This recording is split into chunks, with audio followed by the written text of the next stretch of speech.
চলছে ক্লাস 9-এর গণিত প্রকাশ বই, ওয়েস্ট বেঙ্গল বোর্ডের যে বই, অঙ্কের বই গণিত প্রকাশ, তার থেকে পঞ্চম অধ্যায় রৈখিক সহজ সমীকরণ আজকে শুরু হবে, 2 চল বিশিষ্ট।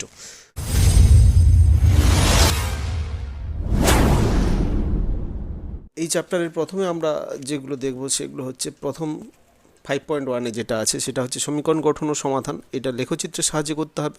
5.2-তে পাবো আমরা সমাধান, সেটা কেবলমাত্র লেখচিত্রে ইকুয়েশন দেওয়া থাকবে, সেখান থেকে সমাধান করব।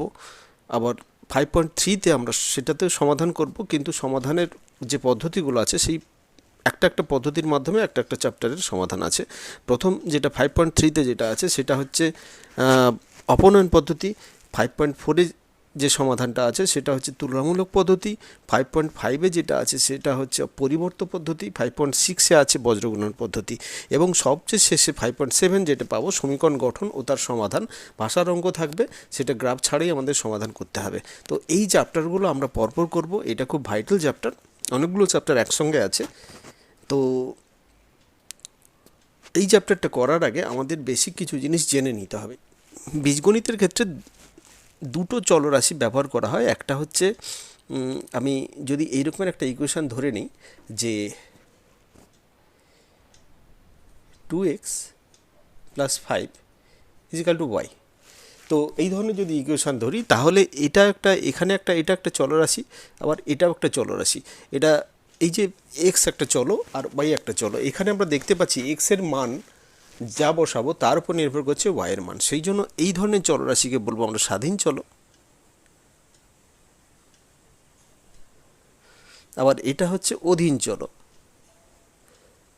তো কেন এমন ধরনের নাম হলো না, এটার যেটা বলেছিলাম যে এইটার আমি এক্সের মান আমি যা খুশি বসাতে পারি, এর ক্ষেত্রে মান বসানোর ক্ষেত্রে এটা স্বাধীন, যা কিছু মান হতে পারে, কিন্তু এক্সের মানের উপরে নির্ভর করছে আমাদের ওয়াইয়ের মান। তো সেই জন্য আমরা এক্সকে বলবো স্বাধীন চলো, ওয়াইকে বলবো অধীন চলো। ইকুয়েশানটা যদি এইরকম না হয়, এরকমই থাকে x + y = 5। তো এইটার ইকুয়েশানে এটাতে আমরা স্বাধীন চলো অধীন চলো কোনোটাকে করতে পারবো না, এটা দুটোই চলরাশি, সাধারণ চলরাশি। তো এটাকে যদি এইভাবে ফর্মে তৈরি করি, আমি এখান থেকে কোনো একটা মান বের করতে চাই, ধরো এক্সের মান বের করতে চাই, তখন এটা 5 - y হয়ে যাবে। তখন আমরা বলবো যে কোনটা স্বাধীন চলো হচ্ছে, কোনটা অধীন চলো। এই ক্ষেত্রে এইটা যেটা আসবে এই এক্সপ্রেশনটার ক্ষেত্রে আমরা বলবো যে ওয়াইটা স্বাধীন চলো, এক্সটা অধীন চলো, কারণ ওয়াইটা আমি যা খুশি বসাতে পারি, তো এক্সটা আমরা এখানে ওয়াইয়ের উপর নির্ভর করছে। সেই জন্য এই ক্ষেত্রে ওয়াইটা হবে স্বাধীন চলো আর এক্সটা হবে অধীন চলো। তো এই ইকুয়েশানের ক্ষেত্রে স্বাধীন অধীন আলাদা কিছু করা যাবে না। তো যখন আমরা সেটা থেকে মান বের করব তখন আলাদা করা যাবে। এই দুটোতেই চলরাশি হিসেবে ধরবো। এই 2 চলবিশিষ্ট সমীকরণ, এই ধরনের সমীকরণগুলো নিয়ে আমরা সমাধান করব। তো এই ধরনের যে সমীকরণ, এটার আমরা ঘাত দেখে নেব, যে চলরাশির যে ঘাত থাকবে, ম্যাক্সিমাম ঘাত, সেটাই সেই অনুসারে ওই সমীকরণটার ঘাত হবে। যদি এরকমের থাকে যে দু ধরনের ইকুয়েশন আমি দেখাচ্ছি, এখানে এমন থাকলো যে 3x + 5 = 0। তো এটার ক্ষেত্রে দেখতে পাচ্ছি যে এই চলরাশি হচ্ছে একটাই চলরাশি আছে x, তো এটার ঘাত মানে পাওয়ার যেটা থাকবে এখানে পাওয়ার হচ্ছে 1। তো এটা হচ্ছে এক ঘাত সমীকরণ, এক ঘাত। আবার যদি থাকে যে x² - 5x + 6 = 0, এটা একটা ইকুয়েশান থাকলো। এই ইকুয়েশানের এটা কত, এটা দ্বিঘাত, কারণ এক্সের ম্যাক্সিমাম যে পাওয়ারটা সেটা হচ্ছে 2, সেই জন্য এটা দ্বিঘাত। অনুরূপভাবে যদি এরকমই থাকে যে x³ - 5x² + 4x - 9, এরকম একটা ইকুয়েশান থাকলো = 0। তো এটা ত্রিঘাত, কারণ এর ম্যাক্সিমাম পাওয়ার হচ্ছে 3। তো এইরকমভাবে যদি এইভাবে থাকে, এই ধরনের ইকুয়েশান থাকে, আমরা যেইভাবে সলিউশন করব, তো সেইখানে যদি এরকমই থাকে যে 2x + 5y = 9, এটার ক্ষেত্রে এই যে চলরাশি আছে এদের ম্যাক্সিমাম পাওয়ার হচ্ছে 1, সেই জন্য এটাকে আমরা একঘাত চলরাশি বলব।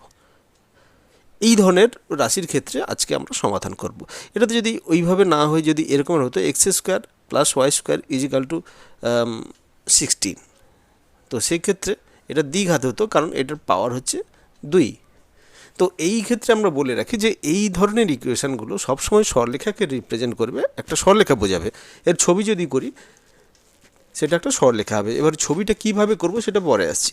তো এটার ক্ষেত্রে এই যে এটা দ্বিঘাত আছে, এটার ক্ষেত্রে কিন্তু বক্ররেখা হবে। বক্ররেখা এইটা পার্টিকুলার এই ইকুয়েশনটা একটা সরলরেখা হচ্ছে, তো এটা একটা বৃত্ত হচ্ছে আর এটা একটা সরলরেখা হচ্ছে। তো এটা এইভাবে না থেকে যদি এরকমের থাকতো, তো এটা যে কোনো বক্র হতে পারতো, যে 3y² = 7। তো এটা বক্র হতে পারতো। বক্র বিভিন্ন রকমের হতে পারে, বিভিন্ন নামে হতে পারে, সেটা বৃত্ত, অধিবৃত্ত, পরাবৃত্ত, উপবৃত্ত, এছাড়াও বিভিন্ন রকমের বিভিন্ন নামে পরবর্তীকালে যত অঙ্ক নিয়ে আলোচনা হবে তত ডিটেলসে আরও জানা যাবে। তো আপাতত আমরা যেগুলো জানার দরকার সেটা হচ্ছে এই একঘাত। এই একঘাত হচ্ছে এটা একঘাত সমীকরণ। এখানে দুটো চলরাশি এবং যেহেতু এটা সরলরেখাকে রিপ্রেজেন্ট করছে রৈখিক সমীকরণ, তাহলে আমরা এর যে নামকরণটা চ্যাপ্টারের, তার নামকরণটা বুঝলাম যে রৈখিক সহসমীকরণ দুই চল বিশিষ্ট। তাহলে এই ধরনের এক্সপ্রেশনগুলো আমাদের তৈরি হবে এবং সেইগুলোকে আমরা সমাধান করব। এইবারে এই সমাধান করতে গেলে আমাদের কতগুলো জিনিস জানতে হবে। তো কতগুলো জিনিস জানতে গেলে এখানে প্রথমে যেটা আসি, যে প্রথমে আমাদের গ্রাফিক্যালি সমাধান করতে হবে। এটা আমরা লেখচিত্র চ্যাপ্টারে করেছি। তো আবার একটু বলে দিই যে এখানে গ্রাফিক্যালি করতে গেলে যে ধরনের আমরা গ্রাফ পেপার পাবো, তাতে করে দেখা যাচ্ছে যে এই ধরনের একটা থাকবে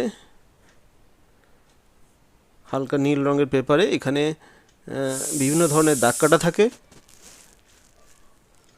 আমি ধরে নিচ্ছি একটা প্রতি 5টার ঘরে একটু মোটা মোটা করে বর্গক্ষেত্র থাকে, এইভাবে আবার থাকবে, এইভাবে এতে 5টা করে ছোট ছোট লাইন থাকবে।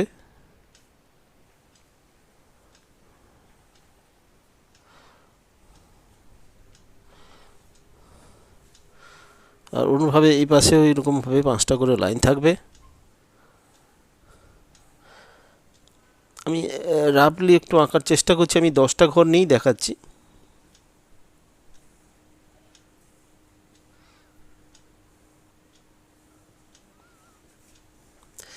এই ধরনের থাকবে। তো এই ক্ষেত্রে আমরা এইটাকে মূলবিন্দু ধরলাম।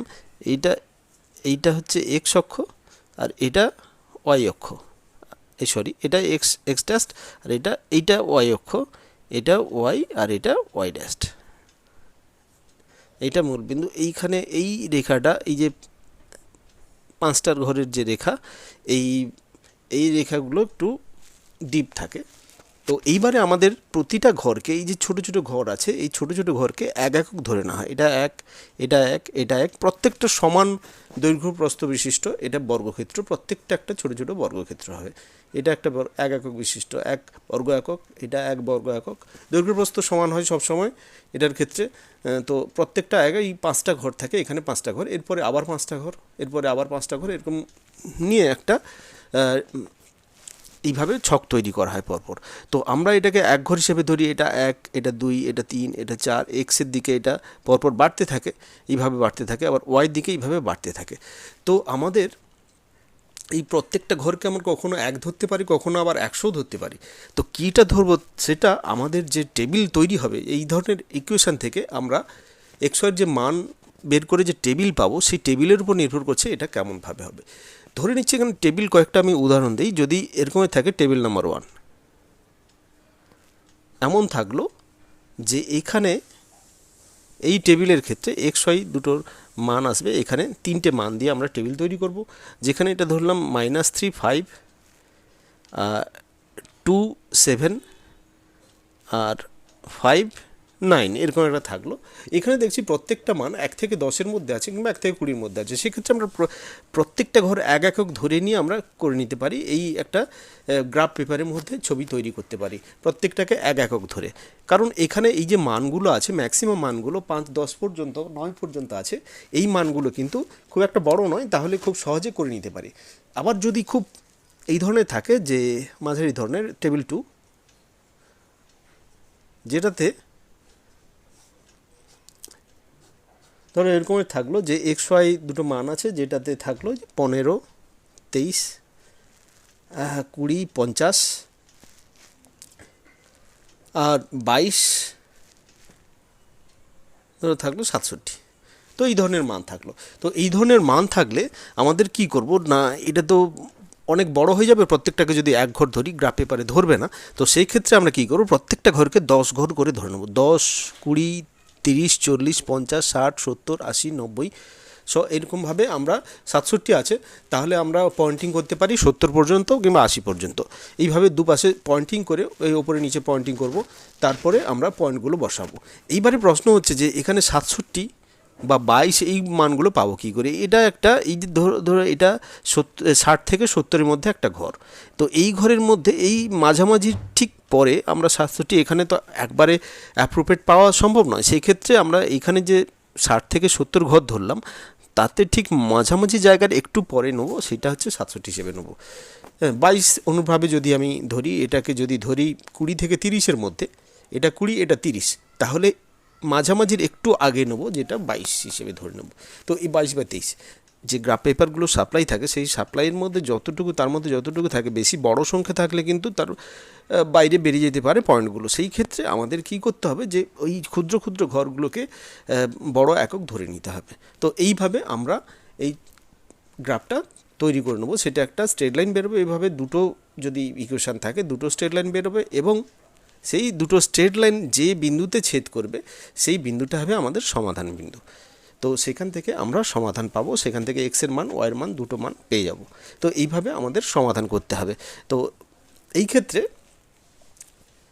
যে সমাধানগুলো পাবো সেগুলো আমাদের জানতে হবে। সমাধান এই তার পরের চ্যাপ্টারগুলোতে যে সমাধানগুলো পাবো, সমাধানে সব তো রৈখিক হচ্ছে, রৈখিক সমাধান। তো সরলরেখা পাবো। তো সরলরেখা পাওয়ার ফলে যে সরলরেখাগুলো পাবো, সেই সরলরেখাগুলো কেমন হবে। তো সরলরেখাগুলো বেসিক্যালি 3 রকমভাবে হয়। যে হয় তারা পরস্পরকে ছেদ করবে, না হলে একটার উপরে আরেকটা পড়ে যাবে। মানে এটা যদি এবি আর এটা সিডি হয়, এবি সিডি একটা বিন্দুতে ছেদ করবে, না হলে এবি আবার সিডি একই সরলরেখা একটার উপরে একটা সমাপতিত হবে। এই যেখানেই এবি থাকবে তার উপরেই সিডি থাকবে, এটা হতে পারে। অথবা এই দুটো পরস্পর সমান্তরাল হতে পারে, এবি আর সিডি পরস্পর সমান্তরাল। এই 3 ধরনের সরলরেখা পাবো আমরা। দুটো ইকুয়েশান থাকলে 3 ধরনের সরলরেখা পাবো। তো প্রথম যে সরলরেখাটা, এই সরলরেখাটাতে একটি মাত্র সমাধান থাকবে, কারণ একটা এর সাধারণ বিন্দু থাকবে। এই সাধারণ বিন্দুটাই হচ্ছে সমাধান, একটি মাত্র সমাধান থাকবে। এটাতে অসংখ্য, যেই বিন্দুটা নেবো সেটাই সাধারণ বিন্দু, কারণ একটার উপরে একটা পড়ে আছে। তাহলে এখানে একটি মাত্র সমাধান, একটি সমাধান। এখানে অসংখ্য সমাধান, কারণ হচ্ছে কি এখানে প্রত্যেকটা বিন্দুই সমাধান। সমাধান প্রত্যেকটা বিন্দুই সমাধান, একটার উপরে একটা পড়ে আছে। তো এটার ক্ষেত্রে কোনো সমাধান থাকবে না, কোনো কমন বিন্দু নেই, কোনোভাবেই কোনো পরস্পরকে টাচ করবে না, ক্রস করবে না। তো সেই ক্ষেত্রে আমরা বলবো যে এই কোনো সমাধান থাকবে না। তো তাহলে এখানে সমাধান নেই। এটা যদি উদাহরণ দিই তাহলে দেখব যে এটা x + y = 10, আর এটা যদি ধরি 7x + 5y = 20। তো এইটাকে যদি সমাধান করি সেই ক্ষেত্রে এদের মধ্যে একটি মাত্র সমাধান পাবো, কারণ এদের মধ্যে আচ্ছা এটাকে দ্বিতীয়টার ক্ষেত্রে যদি উদাহরণ নিই, যে 2x + 5y = 7, 4x + 10y = 14। তো এটা হচ্ছে এই ধরনের একটার উপরে একটা পড়ে আছে, সমপতিত সরলরেখা। আর এটা হচ্ছে প্যারালাল ক্ষেত্রে আমরা ইকুয়েশনটা নেব, যদি 2x + 3y = 5 আর 2x + 3y = 7। তো এই ধরনের সরলরেখার ক্ষেত্রে কোনো সমাধান থাকবে না, এটাতে অসংখ্য সমাধান থাকবে, এটাতে একটি মাত্র সমাধান থাকবে। এবারে আমরা কি করে বুঝবো যে এই ধরনের সরলরেখার ক্ষেত্রে এটা থাকবে না, বা কেন এই উদাহরণগুলো কি করে বলছি না, আমাদের এটা জানতে গেলে জেনারেল ইকুয়েশন ধরে নিতে হবে। জেনারেল ইকুয়েশন বলতে a1x b1y c1 + c1 = 0। আবার আরেকটা সমীকরণ হচ্ছে a2x plus b2y plus c2 is equal two 0, দুটো সমীকরণ পেলাম।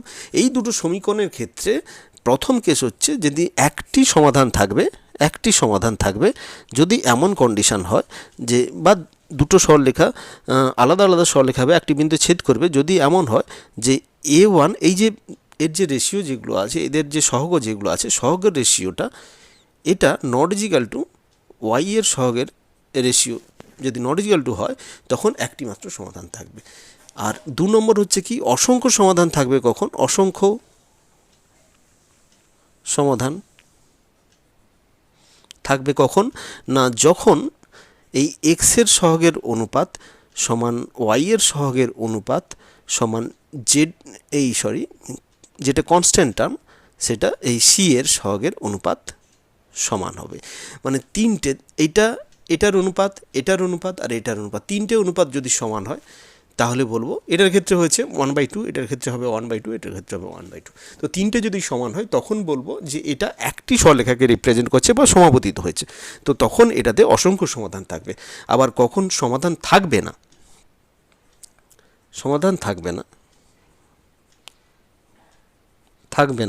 কখন থাকবে না, না দুটো যদি প্যারালাল হয়, মানে সমান্তরাল সরলরেখা, সমান্তরাল কখন হবে না, কেবলমাত্র এক্স ও ওয়াই এর সহগের অনুপাত যদি সমান হয় তাহলে বলবো, এবং লাস্টেরটা সমান হবে না, কনস্ট্যান্ট টার্মটা সমান হবে না, এই দুটো সমান হবে এবং পরেরটা সমান হবে না। যে তিনটে যদি সমান হয়ে যায় সেটা হচ্ছে সমাপতিত হয়ে যাবে, অসংখ্য সমাধান থাকবে। দুটো সমান হবে এক্স ওয়াইয়ের সহগ, কিন্তু কনস্ট্যান্ট টার্মটা সমান হবে না, তাহলে দেখবো এটা প্যারালাল সরলরেখা হচ্ছে। এই দুটো সমান হচ্ছে, এটা কিন্তু আলাদা থাকছে। তো সেই ক্ষেত্রে আমরা বলবো এই ধরনের কোনো সমাধান থাকবে না।